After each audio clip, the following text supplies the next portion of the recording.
بسم اللہ الرحمن الرحیم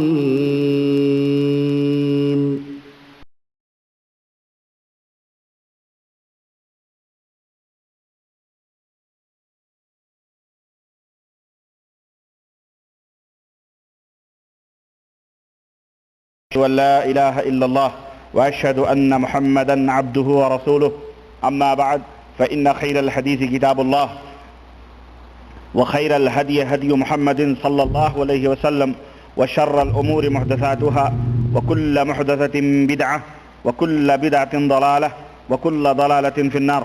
قال الله تبارك وتعالى في كلامه المجيد: أعوذ بالله السميع العليم من الشيطان الرجيم. بسم الله الرحمن الرحيم.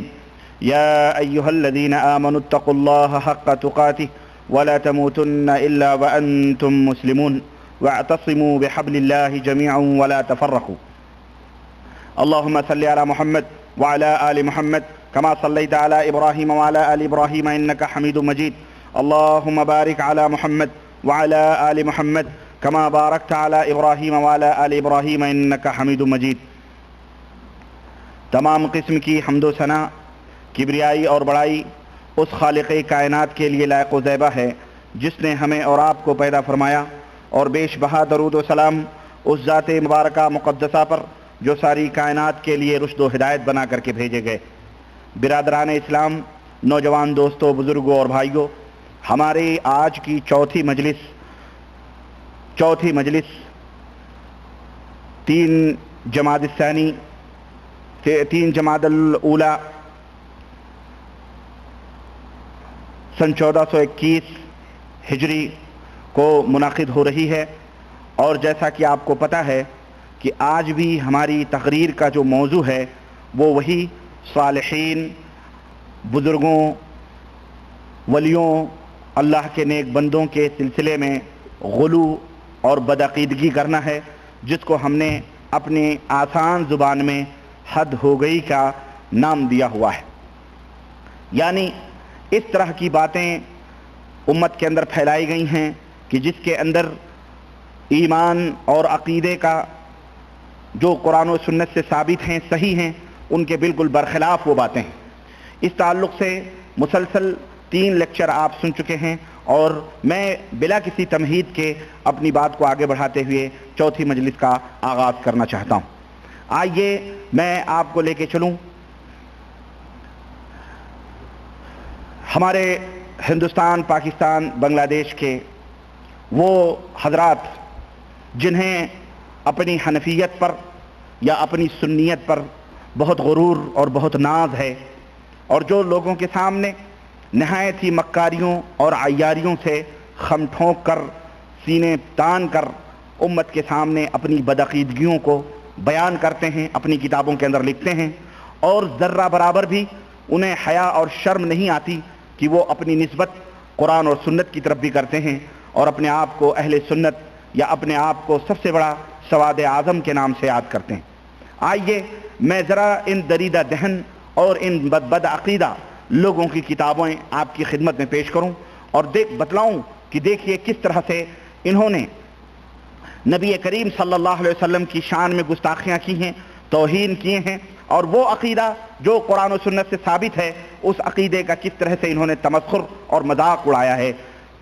میرے عزیز، میرے دوست، ہم سب کا یہ متفقہ اہل سنت والجماعت سلف کا، جو اہل سنت والجماعت ہیں، صحابہ کا، تابعین کا، تبع تابعین کا، ائمہ کا، سب کا یہ متفقہ فیصلہ ہے کہ جو مر جاتا ہے وہ دوبارہ زندہ دنیا کے اندر واپس نہیں لوٹتا ہے، نہ ہی زندہ واپس آتا ہے، چاہے وہ نبی ہو، چاہے وہ ولی ہو، چاہے وہ پیر ہو، چاہے وہ شہید ہو.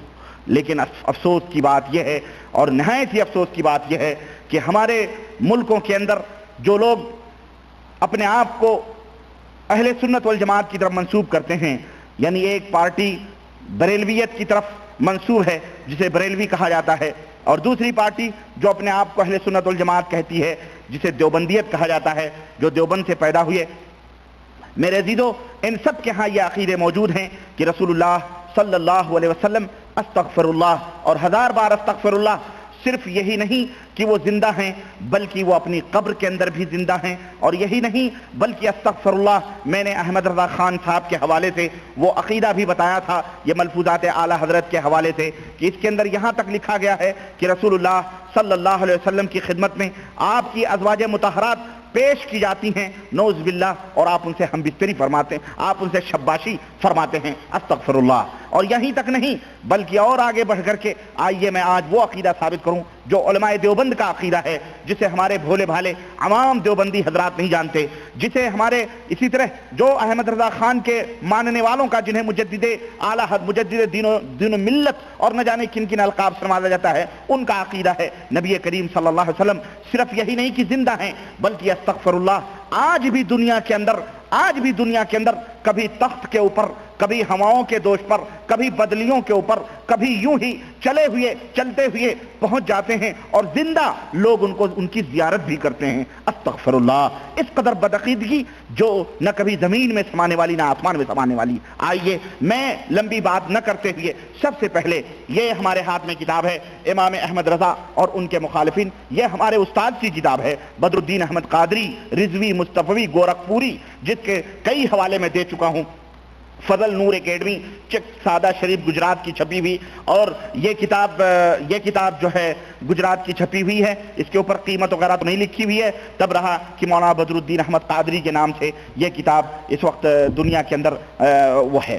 اب اس کے اندر انہوں نے ایک عقیدہ دیکھیے، انہوں نے یہ لکھتے ہیں کہ عالم بیداری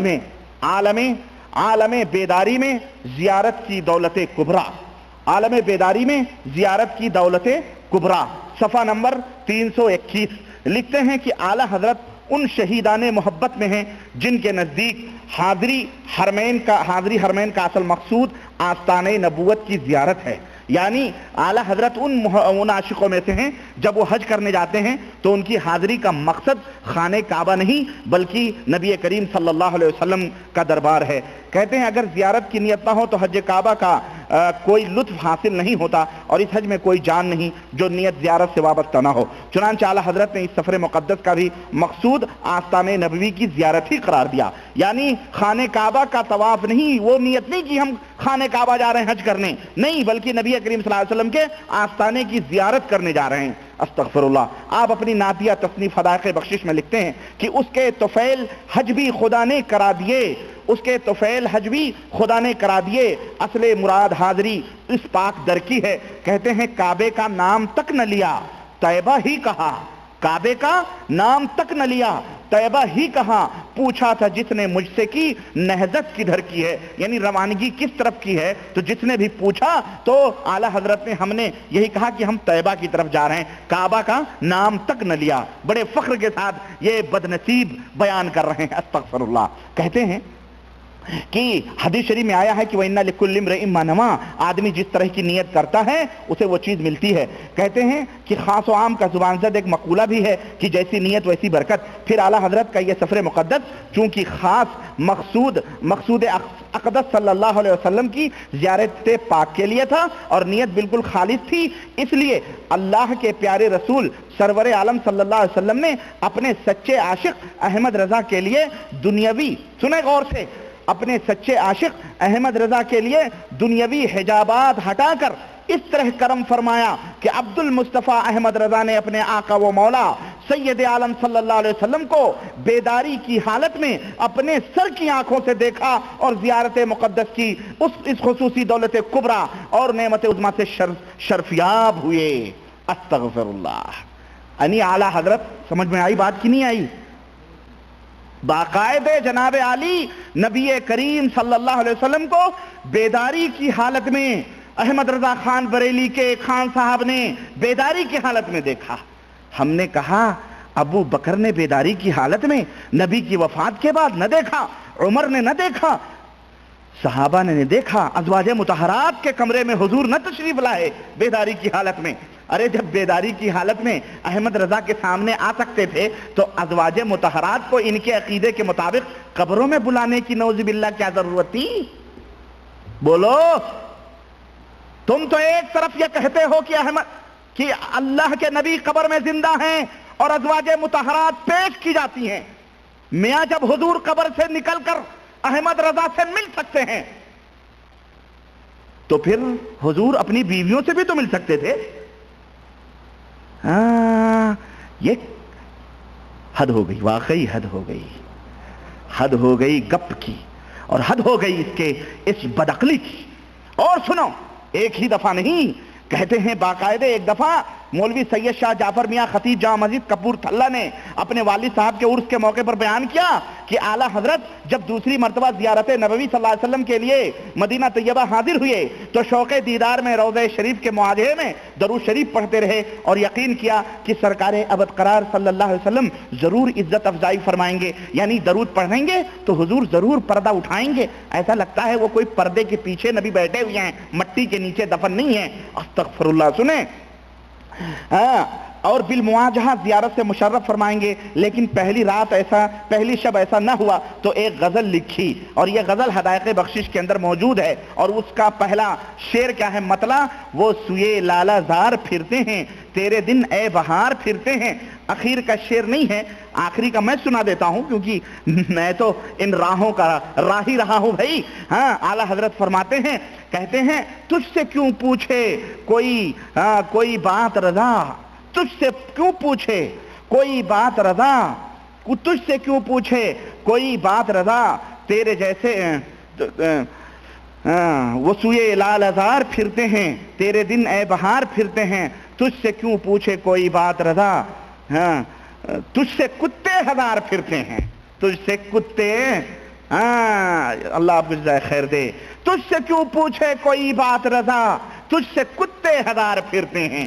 یعنی جو مدینہ شریف کے اندر جو لوگ نماز پڑھنے کے لیے جاتے ہیں, وہاں گھومتے ہیں, وہ سارے کے سارے کتے ہیں. جیسے یہ بریلی کا کتا یہاں سے اٹھ کر کے وہاں گیا تھا, اپنے آپ کو کہتا نا تجھ سے کتے, یعنی تیرے جیسے کتے. تو جتنے بھی ولی اللہ, جتنے بھی مومنین ہیں نعوذ باللہ, سارے کے سارے وہاں کتے پھرتے ہیں.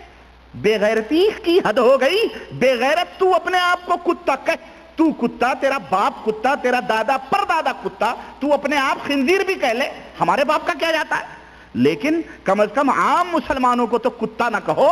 کسی صحابی نے اپنے آپ کو کتا نہیں کہا, لیکن ہم سے تم سے زیادہ رسول اللہ صلی اللہ علیہ وسلم کی عزت اور ان کا احترام اور ان سے محبت کرنے والے وہ لوگ تھے. لیکن کسی نے اپنا نام کلب محمد صلی اللہ علیہ وسلم کا کتا نہ رکھا, نہ اپنے بیٹوں کا, نہ اپنے پوتوں کا, نہ ائمہ نے, نہ صحابہ نے, نہ تابعین نے, کسی نے بھی نہیں. لیکن یہ انڈین پالتو کتے, انگریزوں کے کتے, یہ اب امت کو گمراہ کرنے کے لیے اپنے آپ کو کتے بھی بن رہے ہیں, بلی بھی بن رہے ہیں, خنزیر بھی بن رہے ہیں. استغفر اللہ.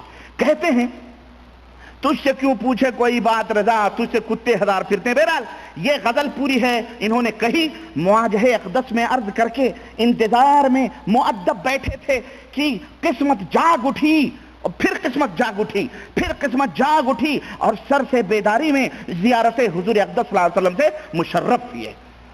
اب تو بھیا ان کے صحابی ہونے میں بھی کوئی شبہ رہ گیا. یہ 14 صدی کے صحابہ ہیں. یہ کون سے صدی کے صحابہ ہیں؟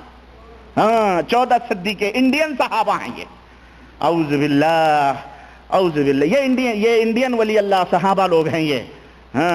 آئیے, یہ کس کا چہرہ ہے؟ یہ مجدد دین ملت فاضل بریلوی امام احمد رضا کانفرنس منائی جا رہی ہے ہمارے ملکوں میں. اعلیٰ حضرت سب سے حضرت اعلیٰ احمد رضا خان کا نعرہ, مسلک اعلیٰ حضرت. لوگوں, اللہ کے دربار میں جب تم کھڑے کیے جاؤ گے نا تو اللہ تبارک و تعالیٰ یہ سب تم سے نہیں پوچھے گا. ارے تمہارا حساب و کتاب تو پہلے قبر ہی میں فیصلہ ہو جائے گا تمہارا. من ربوں کا, ما دینوں کا, ما تقول فی شان ھذا الرجل. وہاں احمد رضا خان کے بارے میں تم سے نہیں پوچھا جائے گا. اور یہ تو خیر اللہ ہدایت دے, اور اللہ سے توبہ کرو کہ یہ بدعقیدگیاں, یہ عقیدہ صحابہ کا عقیدہ نہیں, یہ عقیدہ خود رسول اللہ صلی اللہ علیہ وسلم کا عقیدہ نہیں, یہ عقیدہ ائمہ تابعین تبع تابعین کا نہیں. اور جاؤ ہم تمہیں چھوٹ دیتے ہیں, تم اپنے آپ کو حنفی کہتے ہو, کہ ذرا ایک بھی اپنے امام ابو حنیفہ رحمت اللہ علیہ کا ایک قول اس طرح کا بتلا دو, اس طرح کا کوئی عقیدہ, اس کو ثابت کرنے کے لیے جاؤ, ورنہ حنفی کہنا چھوڑ دو. امام ابو حنیفہ کی طرف تمہاری نسبت جھوٹ ہے, دغا ہے, فریب ہے, دچ ہے. میرے عزیز, یہ رہا قصہ عالم بیداری میں کس کا؟ بریلی شریف کا. ہاں شریف کا. سارے بریلی میں سیتا رام بھی شریف ہیں, کوشلیا رام بھی شریف ہیں, مڑواری بھی سارے شریف ہیں, کتے بھی شریف, بلی بھی, سارے بریلی شریف تو سب شریف. سمجھیے. چلیں یہ تو یہ ہو گیا جناب عالی. یہ ہمارے ہندوستان کے ٹی ٹی ایس ٹماٹر سنی جن کے اوپر ہم بھی نزلیں جھاڑتے ہیں اور وہ بھی بولتے ہیں, جن کے دامن خود ان رگوں میں رنگے ہوئے ہیں جنہیں دیوبندی کہا جاتا ہے. یہ دونوں ایک ہی حمام میں ننگے ہیں. میرے پاس ایک کتاب آئی ہے, محاسبہ دیوبندیت بجواب مطالعہ بریلویت. یہ دکتور خالد محمود ہیں, کوئی دیوبندیوں کے بہت بڑے سرخیل مانچسٹر لنڈن انڈر میں کہیں اپنے آقاؤں کے پاس رہ رہے ہیں. ہاں پہلے پرانے جو ان کے آقا لوگ تھے وہاں ہیں, وہاں سے انہوں نے بریلویت کے موضوع پر کافی کتاب لکھی, لیکن ان بیچارے کو ہو گئی بھول. اس کو اپنے گھر کی خبر نہیں, ان کو اپنے گھر کا پتہ نہیں کہ ہم جن کے گھروں پہ پتھر پھینک رہے ہیں ٹھیک ہے ان کے گھر ٹوٹیں گے, لیکن تمہارا بھی گھر شیشے کا بنا ہوا ہے. ایک پتھر آئے گا تو وہ شیشے کا محل چکنا چور ہو جائے گا. تم اپنے دامن کو نہیں دیکھتے. اور یہ ہمارے بریلوی جو لوگ ہیں ہمارے ہندوستان پاکستان کے, یہ سب کو ایک ہی ڈنڈے سے ہکاتے ہیں. لیکن میں اپنے بریلوی دوستوں سے کہنا چاہوں گا کہ میرے دوستو, بڑی مہنگی پڑے گی ہم سے دشمنی تمہاری, اور بہت مہنگا پڑے گا ہمارا مقابلہ. اس لیے کہ یہاں کسی دیوبندی دیو کے بندوں سے ہمارا تمہارا مقابلہ نہیں ہوگا, اور نہ ہی کسی بریلی کے استھان اور بریلی کے قبر پرستوں سے تمہارا مقابلہ ہے. یہ جسے تم کہتے ہو نا, ہم تو نہیں کہتے, لیکن تمہارا دیا ہوا لقب کھرا وہابی جس کو کہتے ہیں, اس سے تمہارا مقابلہ ہوگا, جسے ہم اور تمہارے ماننے والے اور ہندوستان پاکستان میں جسے بد مذہب کہا جاتا ہے, جسے اہل حدیث کہتے ہیں. جب تمہارا مقابلہ ان سے ہوگا تو تمہارے دانتوں سے بھی پسینے نکلیں گے. یاد رکھو, تم ایک ہی ڈنڈے سے ان رنگیلے وہابیوں کو نہ ڈھکیلو. انہوں نے تو وہ نفاق کے چولے پہنے ہوئے ہیں کہ جب مملکت سعودی عربیہ میں آتے ہیں تو وہابی وہابی وہابی وہابی کی رٹ لگاتے لگاتے ان کی زبانیں گھس جاتی ہیں, لیکن جب وہ ہندوستان میں ہندوستانی زبان استعمال کرتے ہیں تو پھر یعنی مملکت سعودی عربیہ کے خلاف ان کے زبان اسٹین گن بن جاتے ہیں. اور اس طرح سے ان کے خلاف جو ہے ان کے بزرگوں نے گالیاں بکی ہیں کہ علامہ والحفیظ. اس لیے بیٹا ہم سے گفتگو کرنا ہے تو دیوبندیت کے چولے سے نہیں. معاف کرنا, میں دیوبندی نہیں, نہ میں کوئی بریلوی ہوں, نہ میری نسبت کسی اور کی طرف ہے. میری نسبت کتاب اللہ اور سنت رسول اللہ صلی اللہ علیہ وسلم کی طرف ہے. میں ایک طالب علم ہوں اور یہ قرآن و سنت کا ایک چوکیدار ہوں. جب اس سے تمہارا پالا پڑے گا تو پھر تمہیں پتا چلے گا. تم نے یہ اس کتاب کے اندر جس نے یہ کوئی ہے محمد حسن علی رضوی, اس نے خوب لتھیڑا ہے اس کو اور صحیح بات کی ہے, کیونکہ جب اس نے یہی کہا ہے کہ جب تمہارے بھی گھر شیشے کے ہیں اور ہمارے بھی گھر شیشے کے ہیں, ہمارے گھر پہ تم پتھر پھینکو گے تو ہم لازمی طور پر تمہارے گھر پر بھی پتھر پھینکیں گے. اور جہاں تک تم پیر پرستی کا ہمیں تانا دیتے ہو تو تم سے زیادہ اس روئے زمین پر, دیوبندیوں سے زیادہ پیر پرست اس روئے زمین پر کوئی پیدا ہی نہیں ہوا ہے. اس نے بھی چیلنج کیا. بہرحال زیارت عالم بیداری میں زیارت کا نمونہ ہم نے بریلی کے خانہ ساز دھرم سے دکھلایا. اب آؤ ذرا دیوبند کی بھی سیر کرا دوں آپ کو, سہارنپور دیوبند کہ یہاں کیا گل کھل رہے ہیں. خیر میاں, اس نے تو صرف اپنے لیے مدینہ پہنچ کر کے قبر کے پاس نبی صلی اللہ علیہ وسلم کی زیارت کا عقیدہ رکھا.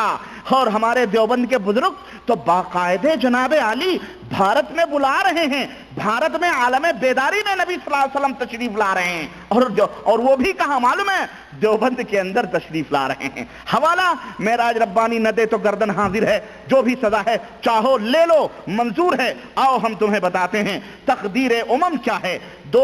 یہ ارواح ثلاثہ 242 نمبر کا صفحہ, ارواح ثلاثہ حکیم الامت اشرف علی صاحب تھانوی کی یہ کتاب ہے. اور اس کے اندر دیکھیں کہ کس طرح سے حضرت نے بیداری میں زیارت کروانے کا اور زیارت کرنے کا کی بات کہی ہوئی ہے. یہ دیکھیں, کہتے ہیں حکایت نمبر 266 242 نمبر صفحہ, حکایات اولیاء دارالاشاعت اردو بازار کراچی نمبر 1, فون نمبر 21 37 68. جس کو پتہ کرنا ہے اتباع سے پتہ کر لے.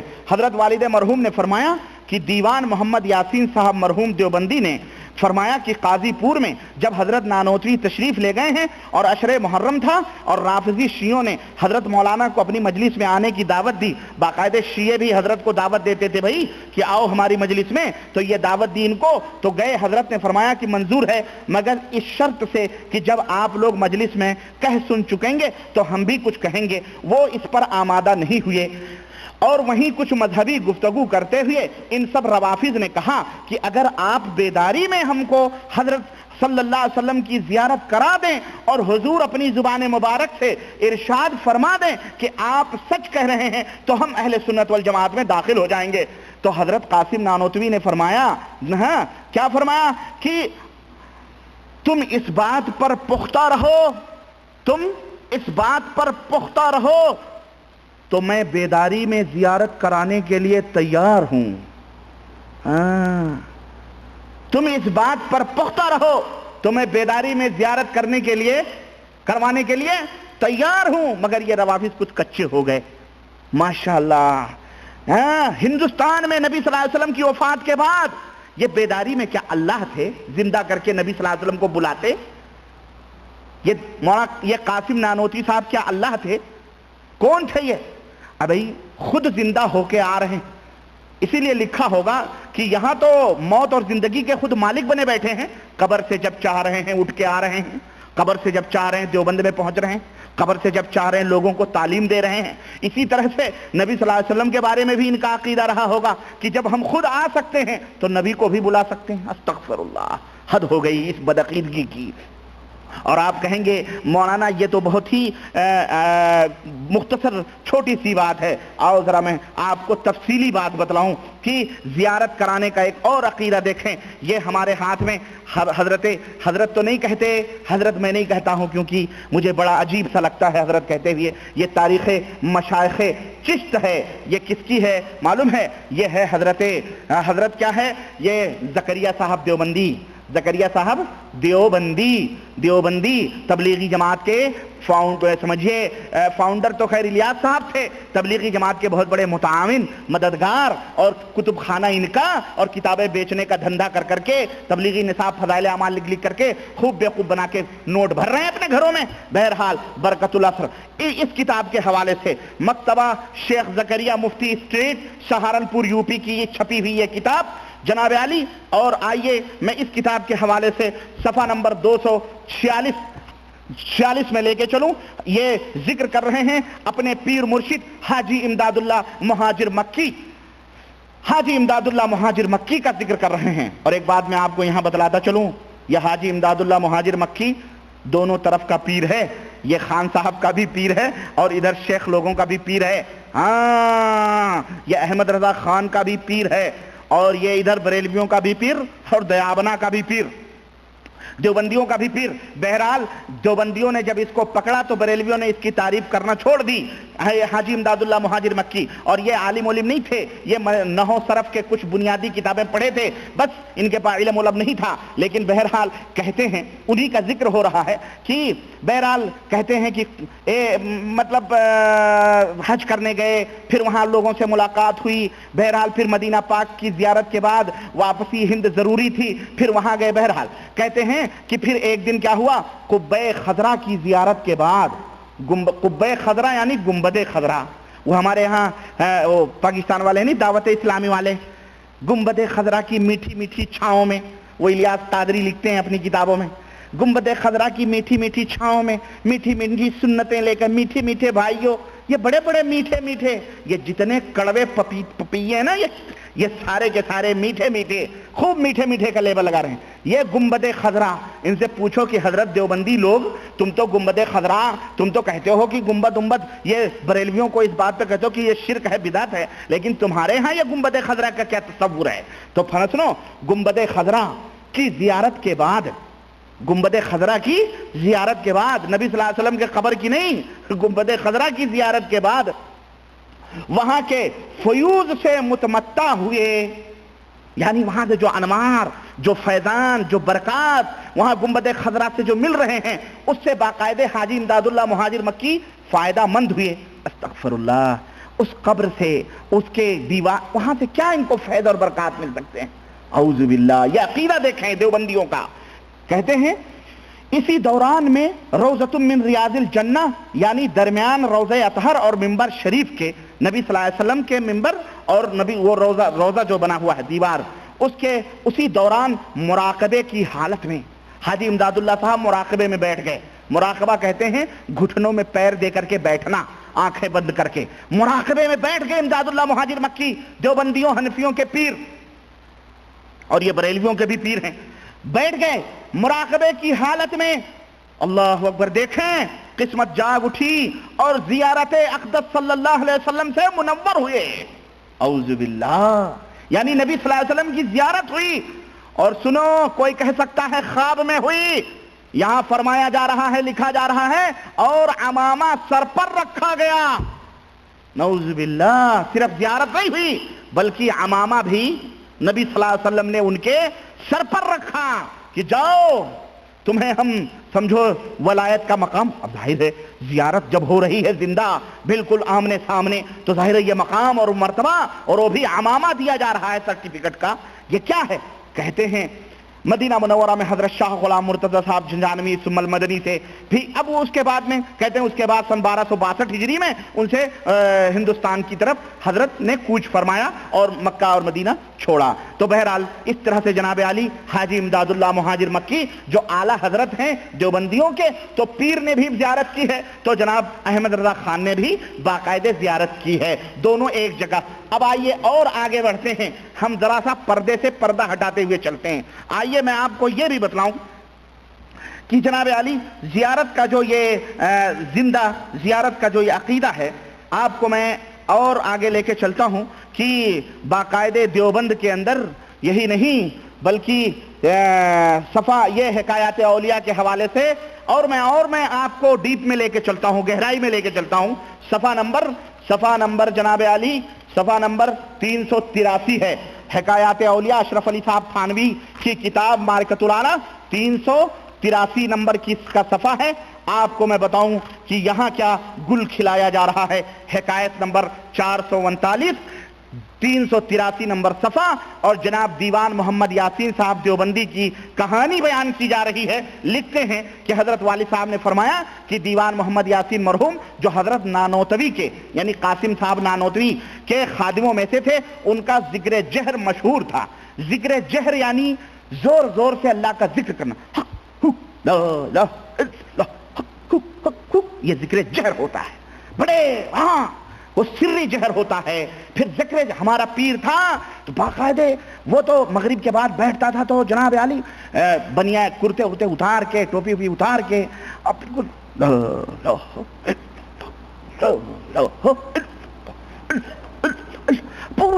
پوری مسجد گونجتی تھی, ذکر جہر ہوتا ہے. اور اخیر میں ایک دفعہ کہتا تھا محمد رسول اللہ. اس طرح یہ ذکر جہر تو یہ دیوبندیوں کے ہاں بھی ہو رہا ہے. یہ کون ہے؟ یہ محمد یاسین صاحب دیوبندی. اور ان کا ذکر جب ہوتا تھا تو کیا ہوتا تھا؟ یہ ناممکن تھا کہ ان کا ذکر سن کر کوئی بغیر روئے ہوئے وہاں سے گزر جائے. جو بھی سنتا تھا سب روتے تھے. نہایت دردناک آواز میں ذکر کرتے تھے اور بہت روتے تھے. ہر وارد و صادر پر یعنی ہر آنے جانے والے پر اس ذکر کا اور گریے کا اثر پڑتا تھا اور وہ بھی روتا تھا. خود فرماتے تھے, اب دیکھیں یہ واقعہ ہو گیا, خود محمد یاسین صاحب دیوبندی فرماتے ہیں کیا کہ ایک دفعہ چھتے کی مسجد کے شمالی گنبد کے نیچے, چھتا والی مسجد دیوبندیوں کے ہاں بہت مشہور ہے, تبلیغی جماعت کے لوگ باقاعدہ تبرکن وہاں جا کے قیام کرتے ہیں. ان کے بڑے بڑے بزرگ, کیونکہ ان بڑے بڑے بزرگوں کی خانقاہ ہے, استان ہے, وہاں پہ آستانے ہیں, اس لیے وہاں جاتے ہیں. جناب علی اس کے شمالی گنبد کے نیچے کہتے ہیں ذکر جہر میں مصروف تھا کہ حضرت رحمت اللہ علیہ مسجد کے صحن میں اسی شمالی جانب مراقب اور متوجہ تھے اور توجہ کا رخ میرے ہی قلب کی طرف تھا. کون حضرت؟ یہ کون صاحب ہیں؟ دیکھیں اصل میں ایک بات میں بتاؤں آپ کو, صوفیوں کی بڑی عجیب و غریب اصطلاحات ہوتی ہیں. ان اصطلاحات کو جب تک آدمی سمجھے گا نہیں نا تب تک اصل میں بات کا لطف اسے نہیں آئے گا. اصل میں یہ جو متوجہ ہونا ہے نا, جیسا انہوں نے لکھا نا کہ حضرت کا جو ہے مراقب تھے اور متوجہ تھے. یہ متوجہ کیا ہے؟ اور کہتے ہیں ہمارے دل کی طرف متوجہ تھے. یعنی حضرت قاسم نانوتوی کی یہ خاص خادموں میں سے تھے. مطلب یہ ہے کہ حضرت تو کہیں دور بیٹھے ہوئے ہیں, ذکر میں مشغول ہیں, لیکن حضرت کا جو دل ہے, اس دل کی جو, اس کو کیا کہتے ہیں, ٹاکا بھیڑا رہتا ہے نہیں, دل کا جو ٹاکا ہوتا ہے, یا اس کو کیا کہتے ہیں, تعلق, یا دل کی جو وہ ہے لائن, بالکل حضرت یعقوب صاحب جو ہیں, یہ جنہوں نے بیان کیا ہے یاسین صاحب, ان کے دل کی طرف حضرت کی توجہ تھی. اور صوفیوں کا عقیدہ ہے کہ بزرگان دین جب کسی کے دل کی طرف توجہ فرما دیں تو جتنا علم وہ دینا چاہیں وہ ایک جاہل کو دے دے تو وہ عالم ہو جائے, اور اگر کسی عالم سے اسی توجہ کے ذریعے سے اس کا علم چھیننا چاہیں تو اس کا علم بالکل چھین لے اور وہ جاہل ہو جائے. یہ ہے توجہ. اب آئی سمجھ میں بات؟ ہاں, تو یہ توجہ جو ہوتی ہے, یہاں تک کہ روح بھی چھین لیتے ہیں, مردہ ہو جاتا ہے. علم کی روشنی چھین لیتے ہیں, وہ جاہل ہو جاتا ہے. جاہل کو توجہ دیتے ہیں. اور آپ نے سنا نہیں اشرف علی, اما یہ تو انسان کی بات کر رہا ہوں میں, اشرف علی صاحب تھانوی نے کرامات حاجی امداد اللہ مہاجر مکی کے حوالے سے لکھا ہوا ہے کہ حضرت نے فرمایا کہ جنید بغدادی تو ایک دفعہ انہوں نے کتے کی طرف توجہ کر دی تو وہ کتا بھی ولی ہو گیا. جھوٹ بولنے والے پر اللہ کی کروڑوں لعنتیں ہوں, کتا بھی ولی ہو گیا. اور یہی نہیں, وہ کتا جب شہر میں چلنے لگا تو جن جن کتوں کی طرف اس کی نظر گئی وہ بھی ولی ہو گئے. اعوذ باللہ. ہم نے کہا حد ہو گئی کفر کی, اب ان کے ولی کتے بلی بھی بننے لگے. اما تم بے زبان جانوروں کو تو کم از کم بخش دو. سنیں تو یہ ہے توجہ. یاسین, یہ دیوبندیوں کا عقیدہ ہے, بریلویوں کا عقیدہ ہے, یہ جتنے صوفیوں کے رگوں میں رگے ہوئے گمراہ لوگ ہیں سب کا یہی عقیدہ ہے. توجہ کہتے ہیں شمالی گنبد کے نیچے میں تھا اور حضرت رحمت اللہ علیہ یعنی قاسم نانوتوی مسجد کے صحن میں اسی شمالی جانب مراقب اور متوجہ تھے, اور توجہ کا رخ میرے ہی دل کی طرف تھا. اب اس طرف اگر کوئی آدمی بیٹھا ہو, میں اس طرف بیٹھا ہوں, مجھے کیا پتا کہ اس کے دل کی توجہ میری طرف, یہ تو اللہ ہی کو پتا ہو سکتا ہے نا. لیکن دیوبندیوں کے پیر دلوں کی دھڑکنوں کو بھی جانتے ہیں, دلوں کے بھیدوں کو بھی جانتے ہیں, توجہ کس طرف جا رہی ہے, دل کے اندر وسوسے کس طرح پیدا ہو رہے ہیں. دیوبندیوں کا پیر, حنفیوں کا یہ پیر سب کچھ جانتا ہے. اعوذ باللہ اور نعوذ باللہ ایسے بدعقیدگی پر, اور ہم اس عقیدے کو کفر سمجھتے ہیں. ہمارا یہ عقیدہ ہے کہ رب ذوالجلال نے قرآن کریم میں ارشاد فرمایا کہ وَيَعْلَمُ مَا تُسِرُّونَ وَمَا تُعْلِنُونَ, اے میرے بندے جو تم چھپاتے ہو, جو تم ظاہر کرتے ہو, وہ میرے سوا کوئی نہیں جانتا ہے. وہ صرف اللہ وحدہ لا شریک ہے جو ہمارے سینوں کے بھیدوں کو جاننے والا ہے. لیکن دیوبندیوں کا یہ پیر توجہ کر رہا ہے تو اس دیوبندی کو پتا چل رہا ہے کہ حضرت کی توجہ میرے دل کی طرف ہے. اب اس توجہ کا نتیجہ سنو ذرا, اور آؤ آگے میں بڑھاؤں. توجہ کا نتیجہ اسی اسنا میں مجھ پر ایک حالت طاری ہوئی اور میں نے بحالت ذکر دیکھا. ذکر میں کر رہا ہوں اور ذکر کرتے ہوئے کوئی سوتا نہیں ہے, اس لیے کوئی تبلیغی بھائی یا کوئی دیوبندی یہ نہ کہے ربانی یہاں پہ تو سونے اور جاگنے کا ذکر نہیں ہے, اس لیے خواب کی بات ہو سکتی ہے. بیٹے یہ خواب کا ذکر نہیں ہو رہا ہے, یہ جاگنے کا ذکر ہو رہا ہے, کیونکہ ذکر ہو رہا ہے. ذکر جاگتے میں ہوتا ہے, سونے میں ذکر نہیں ہوتا ہے. تو جناب علی کہہ رہے ہیں کہ بحالت ذکر دیکھا. کیا دیکھا؟ کہ مسجد کی چہار دیواری تو موجود ہے مگر چھت اور گنبد غائب ہے. چھت کے اور گنبد کے نیچے حضرت بیٹھے ہیں, وہ غائب ہے, کچھ نہیں ہے, بلکہ ایک عظیم الشان روشنی اور نور ہے جو آسمان تک فضا میں پھیلا ہوا ہے. یکایک میں نے دیکھا, یکایک میں نے, توجہ دو میری طرف ذرا, بات میں بالکل موڑ پر پہنچا رہا ہوں. یکایک میں نے دیکھا کہ آسمان سے ایک, یہ دیوبندیوں کا ہے دیکھو, آسمان سے ایک تخت اتر رہا ہے اور اس پر جناب رسول اللہ صلی اللہ علیہ وسلم تشریف فرما ہیں، خلفائے اربع ہر 4 کونوں پر موجود ہیں۔ وہ تخت اترتے اترتے اترتے اترتے بالکل میرے قریب آ کر مسجد میں ٹھہر گیا ہے، اور حضرت صلی اللہ علیہ وسلم نے خلفائے اربع میں سے ایک سے فرمایا کہ بھائی ذرا مولانا محمد قاسم کو بلا لاؤ۔ یہ دیوبندیوں کے بہت بڑے عالم ہیں مولانا محمد قاسم، نبی صلی اللہ علیہ وسلم کو باقاعدہ ان کا دیوبندیوں کے ایک ایک مولویوں کا نسب نامہ تک یاد ہے، ہاں دیوبند کا پتہ بھی یاد ہے، ایڈریس بھی یاد ہے، مدرسہ بھی یاد ہے، مسجد میں جہاں ذکر ہو رہا ہے سب نبی صلی اللہ علیہ وسلم کو پتہ ہے۔ تو جب دیوبندیوں کے ان سب کا معلوم ہے تو بریلویوں کا تو بدرجہ اولا معلوم ہوگا نبی صلی اللہ علیہ وسلم کو، ہے کہ نہیں ہے؟ کیونکہ وہ بیچارے تو تم سے زیادہ عشق رسول، عشق محمد، عاشق مصطفیٰ اپنے آپ کو بیچارے تو کتے بلی تک کہہ دیتے ہیں۔ بہرحال تم بھی کہتے ہو دیوبندی لوگوں، تمہارے بھی قاسم نانوتوی میں نے کہا ہے نا کہ میں سگانے حرم میں بھی میرا شمار ہو جائے حرم کے کتے میں، تو بہرحال تم لوگ تو سب کتے بلی ہو ہی، بہرحال اللہ اپنی زبانوں سے ہو، اللہ نے تمہیں اشرف المخلوقات بنایا تھا، لیکن تم نہ جانے تمہیں کیوں کتے بلیاں بڑے عزیز ہیں، اس لیے تم وہی بنتے رہے ہو، اللہ تمہیں معاف فرمائے اور اللہ ہدایت عطا فرمائے۔ کہتے ہیں سنو تخت آ رہا ہے، حاجی امداد اللہ مہاجر مکی مدینے میں زیارت کر رہے ہیں، ٹھیک ہے، نمبر 1۔ احمد رضا خان صاحب ان کے جو مرید ہیں مدینے میں زیارت کر رہے ہیں، نمبر 2۔ اب یہ دیکھیں دیوبندیوں کا اگلا قدم کہاں اٹھ رہا ہے، نبی تخت پہ سوار ہو کر کے باقاعدہ دیوبند آ رہے ہیں، ہاں دیوبند آ رہے ہیں، اور سنو کہہ رہے ہیں کہ مولانا محمد قاسم کو بلا لاؤ۔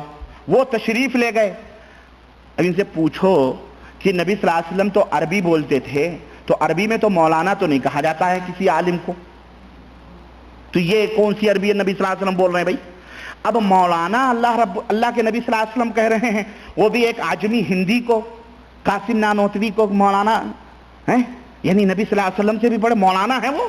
چلو خیر آگے بڑھتے ہیں، خیر چلو بلا لائے، قاسم نانوتوی کو بلا کر لے کر آ گئے، اور حضرت صلی اللہ علیہ وسلم نے ارشاد فرمایا کہ مولانا مدرسے کا حساب لائیے، دارالعلوم دیوبند کا آڈٹ کرنا تھا نبی صلی اللہ علیہ وسلم کا۔ استغفر اللہ، نبی صلی اللہ علیہ وسلم اسی لیے آئے تھے کہ دارالعلوم دیوبند کا حساب چیک کریں۔ اعوذ باللہ، حد ہو گئی، حد ہو گئی مسلمانوں، واقعی حد ہو گئی اس بدباطلی کی اور بدعقیدگی کی۔ نبی کریم صلی اللہ علیہ وسلم اس طرح سے تشریف لا رہے ہیں، میں سمجھتا ہوں گھپلے انہوں نے خوب کیے ہوں گے دارالعلوم دیوبند کے حساب و کتاب میں، اور پبلک کی طرف سے شور شراپا ہوا ہوگا کہ مولانا لوگ اتنا سارا چندہ آ رہا ہے دارالعلوم میں دین کے نام پر، سب ہڑپ کرتے جا رہے ہیں، ہڑپ کرتے جا رہے ہیں، اس کا حساب و کتاب کچھ پتہ نہیں چل رہا ہے۔ تو اس لیے جب پبلک نے شور مچایا ہوگا، تو میں کہتا ہوں پبلک نے جب شور مچایا ہوگا تو پبلک کی زبان کو بند کرنے کے لیے یہ واقعہ بیان کیا گیا ہوگا کہ میاں تم دارالعلوم دیوبند کے حساب و کتاب کی بات کر رہے ہو، ارے نبی آئے وہ کیا کر کے گئے ہیں، پورا سب صحیح ہے، ہاں اس لیے سب چپ رہو۔ دیو مالائی کہانیاں وہ فون اٹھا کے پھر رکھ دیجئے تاکہ وہ خاموش ہو جائے، اٹھا کے رکھ دیجئے بس، ٹھیک ہے، اور توجہ میری طرف دیجئے، یہ کوئی شیطان ہے جو رنگ کر رہا، اللہ ہی بہتر جانے، اللہ اسے ہدایت دے۔